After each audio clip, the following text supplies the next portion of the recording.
I would like to introduce Sumit Arora, who will be moderating this conversation.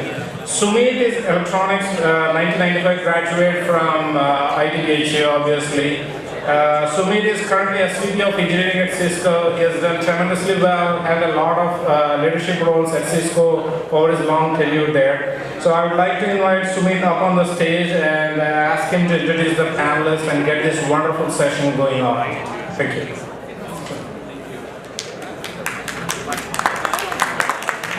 I think first we need to make everybody come inside, but I think we'll get this going.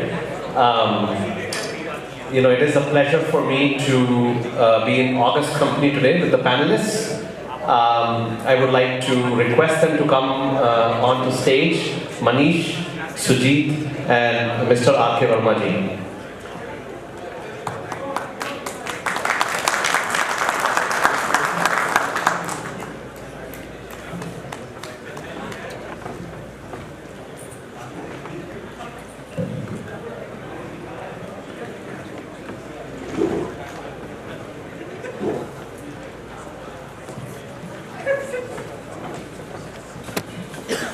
All right, so folks, I thought instead of making up the introductions for all the August panel here, I was going to instead request them to introduce themselves because they would do that better.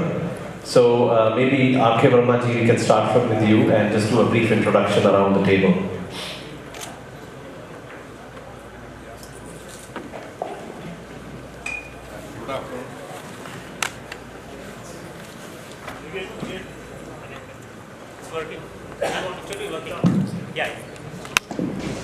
Good afternoon. I am R.K. Verma. I passed out from BHU IIT in the year 1979, civil engineering.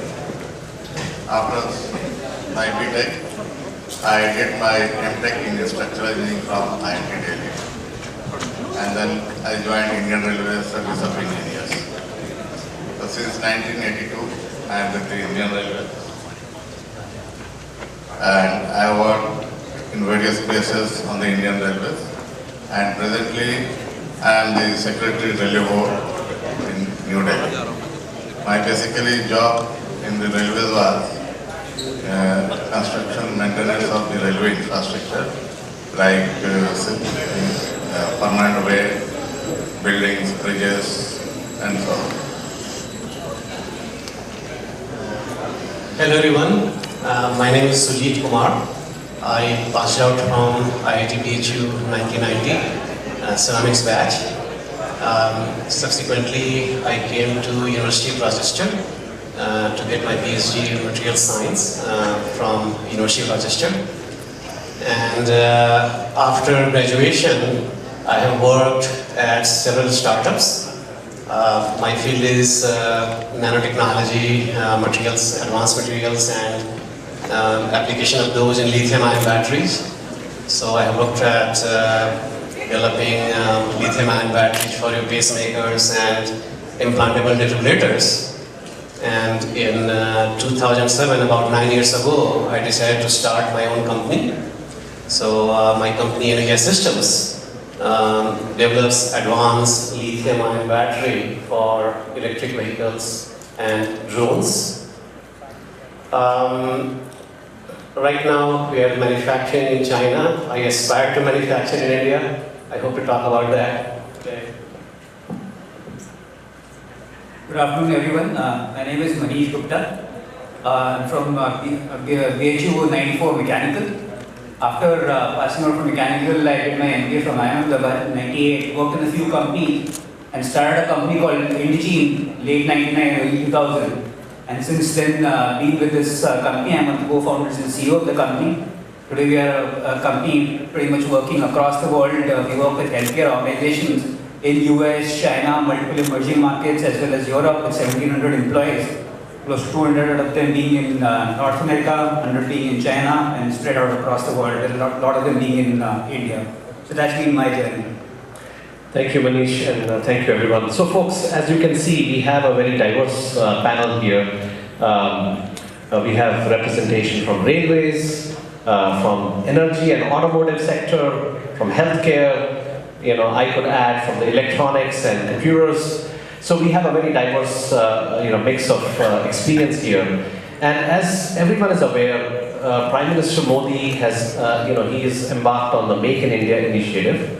And whether we are here or in India, our heart always beats for India, right? And we want to see this successful. We want this to be, really going well. So, I thought maybe I'll request the panelists to share some initial thoughts, from their perspective, their sectors, their thoughts. Just go around the panel and hear from them. Maybe Sujit, we can kick off with you. Well, as a startup guy, it really broke my heart when I set up manufacturing in China. I wish I could do that in India. But there was no option, for these all advanced lithium-ion batteries, the battery manufacturing ecosystem, or we call it supply chain, was in China, Korea, Japan, not in India at all. So we had to go and set up manufacturing in China. But now, things are changing in India, and especially with our new Modi government, they are setting very ambitious target. Just like what our President Obama did, like when he came in office, he promised to put 1 million electric vehicles by 2015.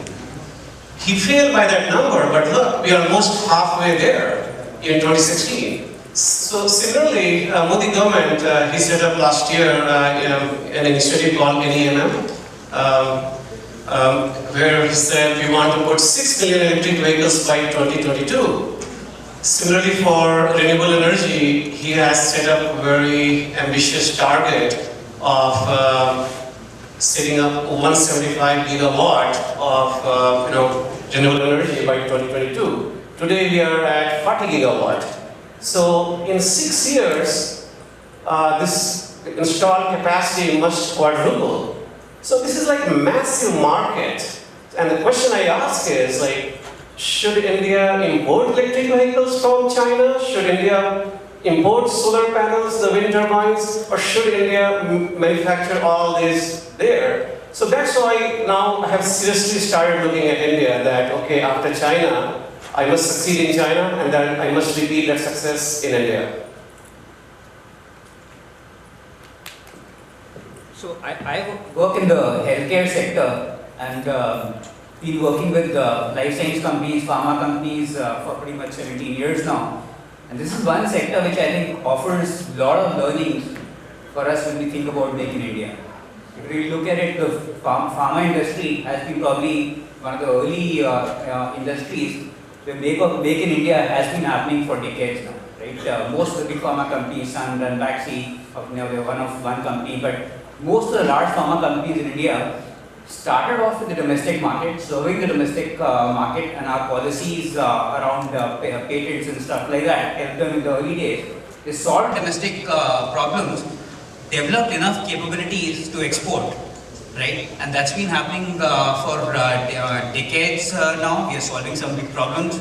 A lot of the generic products sold even in the United States are coming from India. That's the pharma industry. If you look at what's going on in hospitals right now, right, although there's been a big buzz up around medical tourism and stuff like that, but if you go to some of the larger corporate hospitals across the country, you see many patients coming from different countries, from Gulf nations, from different Southeast Asian nations to get treated, right? So there is enough stuff going on, and I think there are big learnings over here. What has this industry done? It's taken first of all, it's taken domestic markets, solved domestic problems, built deep capabilities in areas which are of fundamental importance to humanity, right, or anybody in the world, and then started exporting those capabilities or products, right? And I guess as a country, there's a lot to learn from some of these initiatives which have been going on for decades now. Thank you, Manish. Arki Vermaji.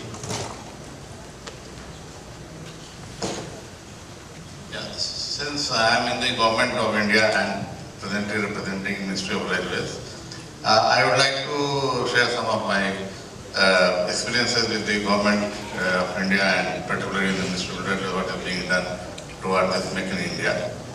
This was an initiative launched by the Government of India to encourage multinational as well as national companies to manufacture their products in India. It was launched by the Honorable Prime Minister Shri Narendra Modi on 25th September 2014, and with this, India hoped to emerge after initiation of the program in 2015 as the top destination globally for FDI. In 2015 itself, India received around $63 billion in the FDI proposal. The major objective behind this initiative is to focus on job creation and skill enhancement in the 25 sectors of the economy. The initiative also aims at high quality standard and minimizing the impact on the environment. Before the initiative was launched, foreign equity caps in various sectors have been relaxed. The application for licenses was made available online, and the validity of licenses was increased to 3 years. Various other norms and procedures were also relaxed. The main 4 policies which have been initiated with this Make in India initiative is the first one is the new initiatives. This initiative is to improve the ease of doing business in India, which includes increasing the speed with which protocols are met with and increasing transparency, like environment clearance online, income tax returns online, validity of license extended to 3 years, paper registers replaced by electronic registers, approval of head of department necessary to undertake an inspection. Secondly, foreign direct investment, 100% FDI in all the sectors except space, defense, and media. Third, intellectual property facts. Government decided to improve and protect the intellectual property rights of innovators and creators by upgrading infrastructure and using state-of-the-art technology. Fourth, national manufacturing. To increase manufacturing sector growth to 12 to 14% per annum, to increase the share of manufacturing in the country's GDP from 16% to 25% by 2022, and to create 100 million additional jobs by 2022 in manufacturing sector. Some of the initiatives taken on Indian Railways, just I would like to enumerate. They are the electric locomotive factory to manufacture 12,000 horsepower locomotives at Madhepura in Bihar. The contract has already been awarded to Alstom. Second, diesel locomotive factory to manufacture 4,500 and 6,000 horsepower locomotives at Marhora, again in Bihar. The contract is also awarded to General Electric. Third, procurement and manufacturing of electrical multiple unit train sets. The process is still on. Fourth, procurement and subsequent assembly, manufacture of 9,000 horsepower electric locomotives in a connection with the dedicated freight corridor which is under construction, and another 3 years time it will be ready. 5, procurement and manufacture of electrical multiple units and modified electromechanical units, coaches at Kacharapara in West Bengal. Setting up of rail coach factory at Palakkad, Kerala to manufacture aluminium passenger. Traction alternator manufacturing factory at Vidisha in Madhya Pradesh to manufacture traction alternators for high horsepower diesel locomotives. 8, setting up a four-wheel factory at Raebareli in Uttar Pradesh to manufacture four-wheel for LHB high-speed coaches. 9, wagon manufacturing factory at Kulti, West Bengal, which will enhance the export potential to even neighboring countries. And one more initiative, the 10th one, inviting new entrants to set up manufacturing facility in India for signaling equipment like axle counter and electronic interlocking. So these are few Make in India initiatives taken on Indian Railways, and there are a large number, and especially in the railway infrastructure. Now 100% FDI has been opened, and with this we see a lot of work in railway infrastructure. Thank you. So I want to commend the railways team. I think there is a lot of change happening there, so a lot of good work. So, I want to kind of open this up with a question to the panelists. There is a lot of discussion, if you read the news and the discussion panels on Make in India, there's a lot of commentary on, hey look, the East Asian countries, they embarked on this journey 35 years ago. They have achieved high degree of efficiency. They have a tax system, a manufacturing system, a labor, infrastructure, all built. They are the manufacturing powerhouses of the world, supplying for the world today. So now here comes India, right? So how do we enter that? Is it that we make in India for India, therefore we have a big domestic economy? Is that the reason we do it?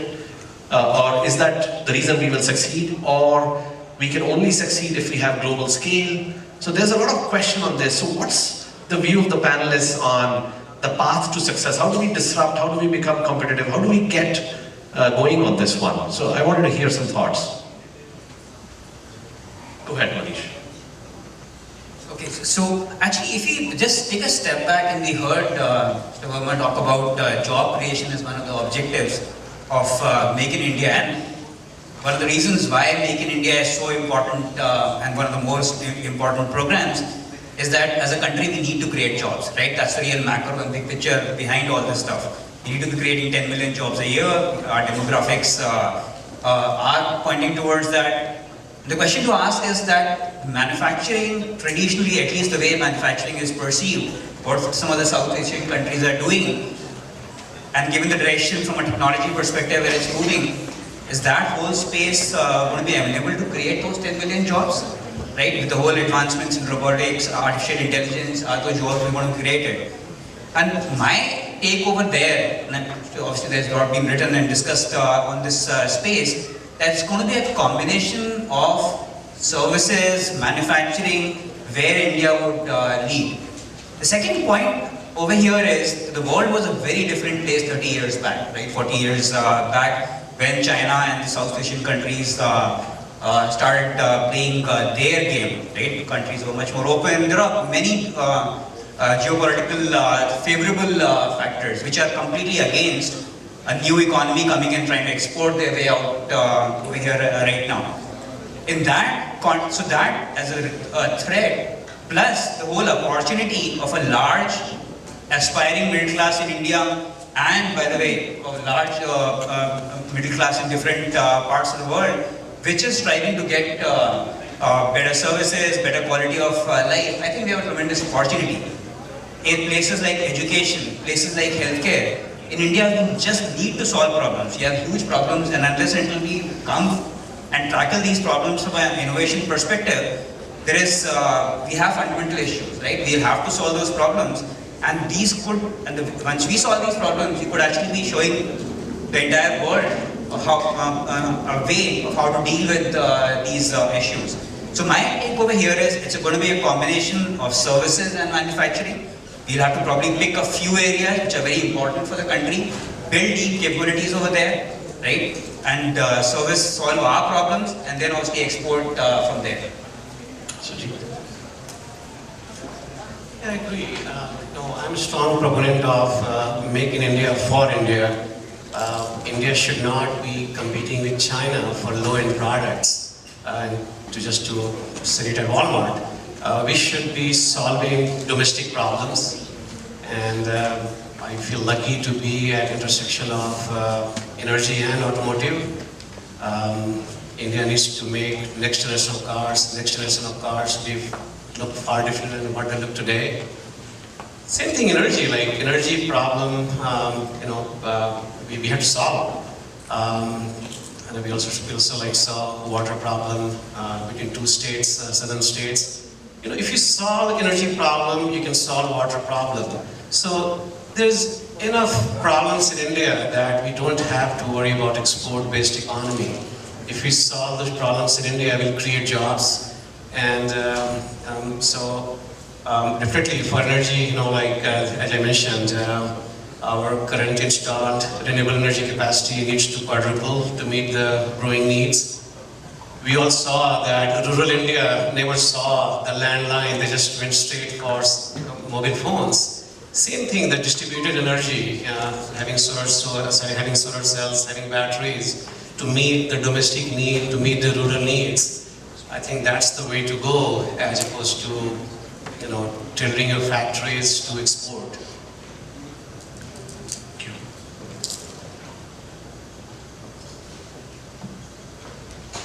The world over, the developed countries are undergoing recession, and only India is on the growth path.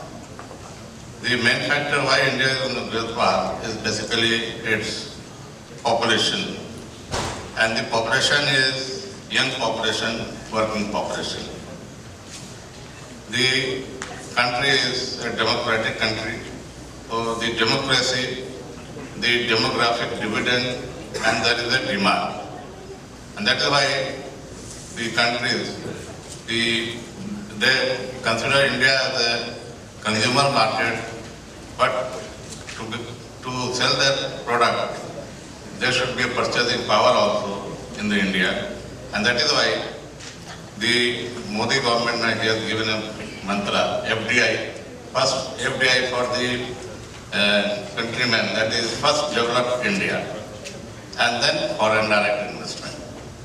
So he has understood that the world over now the attention will be towards India, because considering it as a growing consumer market, and that can be only developed when there is a manufacturing in the India, provide employment and increase their purchasing power so that the markets is grow in India.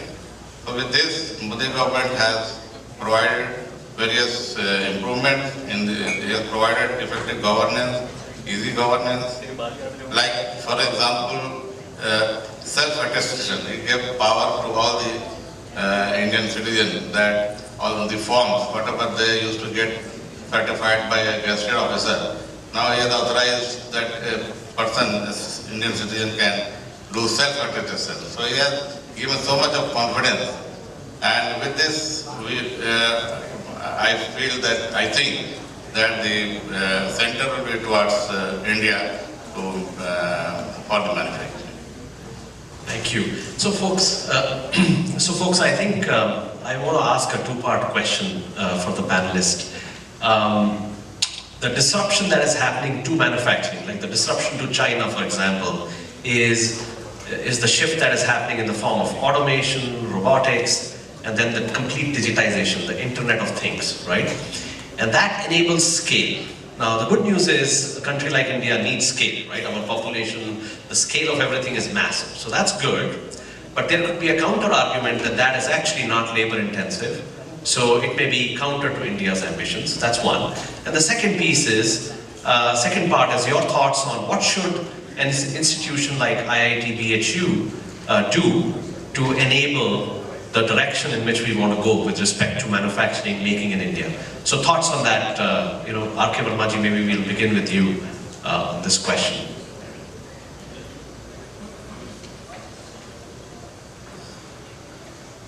So again, as I said, that China, the population is static, and there the working, these young people are also becoming less compared to India. So India definitely will be growing as becoming more as a manufacturing destination. Secondly, as you are saying, the threats about robotics. When the computer came, then again there was the thinking that this will cause a lot of unemployment in the country. But that is not so. Now India has embraced computerization in a very big way. On the Indian Railway itself, if you recollect that in those days, earlier days, the reservation was manual reservation, and when anyone has to get the reservation, he has to wait at the counter for about 6-7 hours on the queue. And if any reservation is to be done for onward reservation from one city to the another one, telegram is to be sent, and we used to wait for the confirmation of the telegram. But with this computerized reservation system, that is, which is a one of the biggest use of computer on the Indian Railways, it has not caused any unemployment, rather it has improved efficiency. So we see that this robotics or whatever new technology cannot be avoided, technology has to be embraced, and it only improves the efficiency and the quality of the life. There is no threat. I will echo the same sentiment. Digitization-led automation, it can revolutionize like manufacturing. Now manufacturers, they have ability to like monitor your supply chain, to monitor your process yield. You can predict the failures. So this could, there's a massive amount of data coming in. With the use of data analytics, you could seriously improve your production efficiency. This is also important from like Wall Street point of view or Sandalwood point of view, because today manufacturing is not favored even in the US. Like if you want to start a company, manufacturing-based company, very hard to raise capital here. So you have to improve these efficiencies so that you can improve your profit margin, and that's the key. So this is like really important. You may want to also talk about what can IIT BHU do in your opinion. I can speak from my personal experience that I have benefited a lot from the local ecosystem. Manufacturing hub, just like our President Obama announced, 6 manufacturing hubs in the US in partnership with university and national lab. So we have to take advantage of putting industry coalition together with IITs and IIS. So I'm a really big proponent of that small enterprise like ours, small businesses like ours can be part of that ecosystem. So I should say that yes, IIT BHU should take the lead in creating manufacturing ecosystem. Thank you, Manish. We're running out of time, so I'm going to just stick to the question of what can we do at IIT BHU over here. Right? And I think we have a really unique opportunity in front of us, given the way things are shaping about solving problems in India. And I want to again reiterate, I believe it's going to be a combination of services and manufacturing. It's going to be about solving problems which people face using technology, big data, IoT, whatever it is, right? Solving those problems. And to solve these problems, what is really required is a very interdisciplinary, multifunctional and a broader perspective of looking at things, right? So actually it's probably not only IIT BHU, but given the fact that IIT BHU is within BHU, we have an opportunity to develop people, engineers who have a much broader perspective, have a much more multidisciplinary perspective, which none of the other IITs have the advantage of, right? And those will be the next set of business leaders over the next few decades. And what IIT BHU can do is obviously give that exposure, create that environment to create those set of leaders who play very different roles in the coming decades. Thank you. On the question of what IIT BHU can do, just I'd like to inform that to mark the centenary celebration of this Malviya, last year in 2015, Indian Railways signed an MOU with IIT BHU for research and development in material sciences and for the use in the railway structures. So some amount has been given and a chair has been created in the IIT BHU called as Malviya chair for 5 crores rupees has been given as a lump sum amount. That is just a corpus money. But that is not the end, and every year, depending upon the R&D projects, through the annual budget, railway budget program, we are sanctioning. This year also about 1.5 crore rupees project has been sanctioned for development of new materials, which can be, new material is not only a metallurgical science. In the IIT BHU, there is a new department also called material science. So, and 2 projects have been given and more projects are on the coming. So there is a good involvement with the IIT BHU in this Make in India. Thank you. So I want to thank the panelists for all your comments, and I want to give them a round of applause.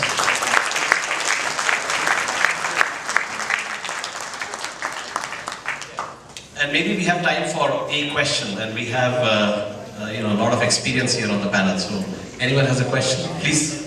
Oh, here. Okay, go ahead. Yes.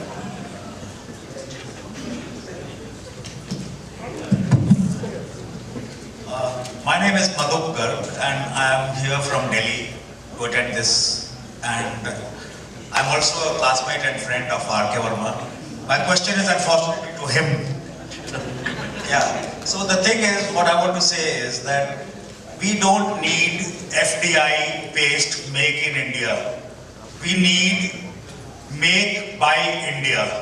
By Make by India, I mean we should have our own entrepreneurs, our own technology, and they should be allowed to bloom and grow and become MNCs in their own right. There is no country in the world in modern history that has become great, superpower, industrialized, etc. only based on FDI and foreign brands. We still have toothpaste by Colgate, soap by Lux, etc., etc. We don't need FDI in retail, we don't need FDI in consumer products. We need entrepreneurs, and there should be 1 million entrepreneurs who should be allowed to bloom and progress and grow and become MNCs. And that is the focus what I want to stress on. Not Make in India by FDI, but Make by India locally.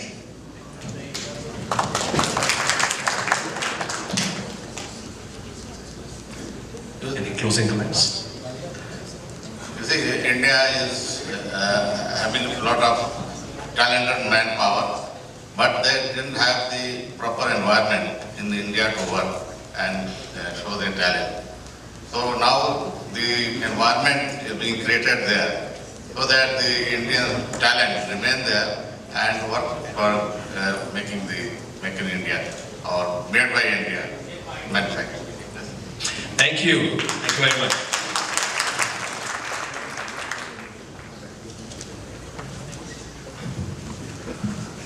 Thank you to the panelists for a wonderful conversation. Thank you, Sumit. We are going to be doing a quick raffle. The first 200 registrations, and by the way, congratulations on registering sooner than everybody else, and we want you to register sooner next time. So the first 200 registrations, we are doing a raffle for an Apple Watch. You would have picked up a red raffle ticket, and Puneet is going to do the raffle. Yeah. Thanks. So we'll make it quick. As Deepak said,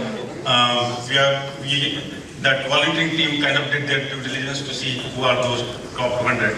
And if you got a red ticket like that, we are going to make a draw. Can I invite Mr. Ramesh Srinivasan, the chair for this event?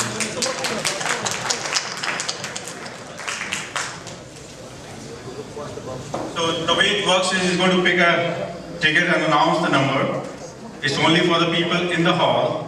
I'm not going to ask to lock the door, but still, it's only for the people in the hall. So the moment he announces the number, within 10 seconds, if you're here, raise your hand, come over, and tell your name in the bed, and the iWatch is yours.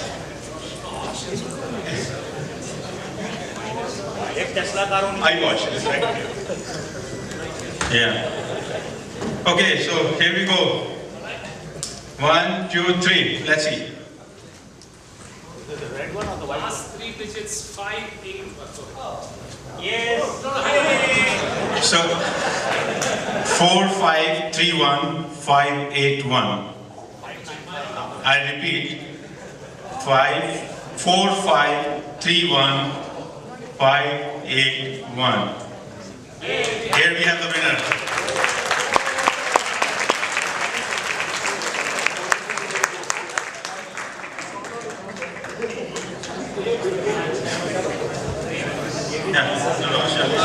I'm Sandeep Purgawkar, 1994 batch, electronics. Yeah, 1994!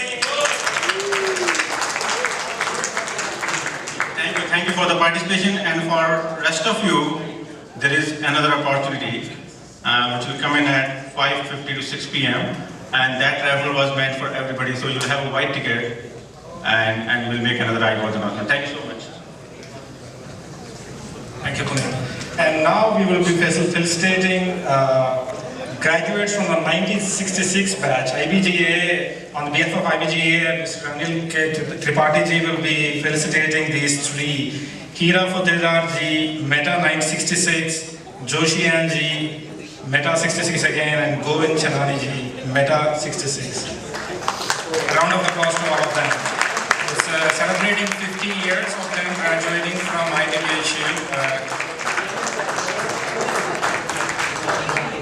And they're at the far desk there, and Tripathi Ji is felicitating them.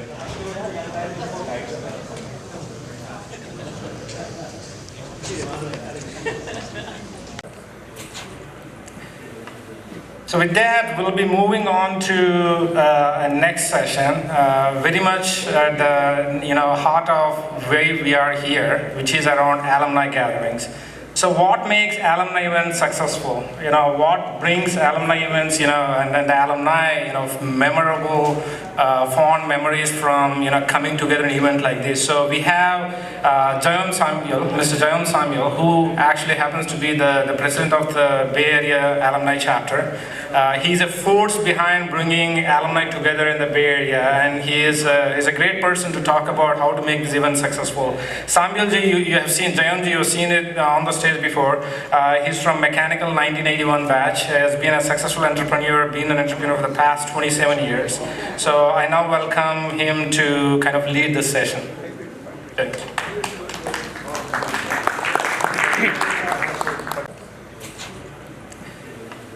So with that, we'll be moving on to a next session, very much at the heart of where we are here, which is around alumni gatherings. So what makes alumni events successful? What brings alumni events, and the alumni, memorable, fond memories from, coming together in an event like this. So we have Mr. Jayam Samuel, who actually happens to be the president of the Bay Area Alumni Chapter. He's a force behind bringing alumni together in the Bay Area, and he is a great person to talk about how to make this event successful. Samuel ji, you have seen, Jayam ji, you've seen it on the stage before. He's from Mechanical 1981 batch, has been a successful entrepreneur, been an entrepreneur for the past 27 years. So